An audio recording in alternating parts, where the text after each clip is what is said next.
हेर कर घूंघट की ओट मारगी, दिल पे कसूती चोट खड़ी वा, अलग थलग बहुबा सब तय अलग।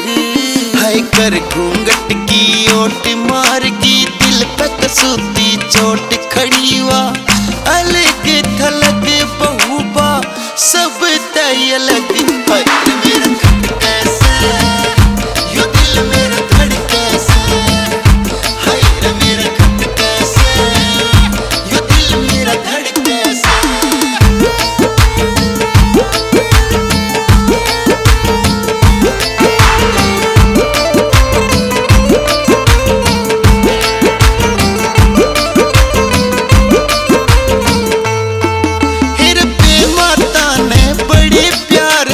फुर्सत के माँ घड़ती रे, छोटी कोन्या कसर कोई सब चीज निराली चढ़ती रे।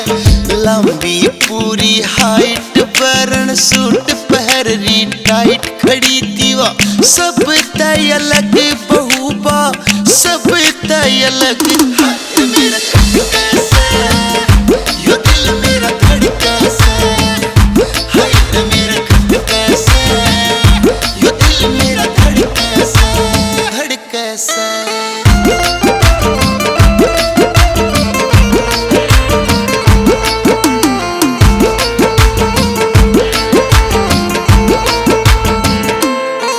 फिर कभी इधर ने कभी उधर ने छम छम करती जावे थी, टेढ़े टेढ़े त्योर लगा के दिल मेरा धड़कावे थी, दिल मेरा धड़कावे थी। हाय आँख थी मोटी मोटी कमर पे नागिन वर्गी चोटी खड़ी वा, सब तय अलग बहुबा सब तय अलग। मेरा खट कैसे यो दिल मेरा धड़ कैसे, हाय रे मेरा खट कैसे यो दिल मेरा धड़ कैसे।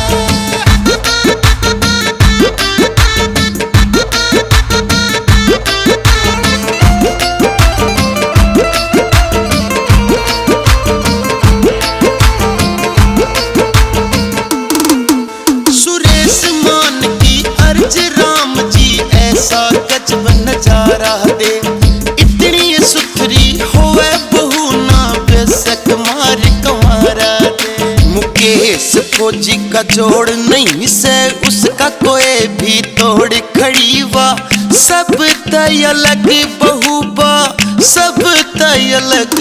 हाय मेरा खट कैसे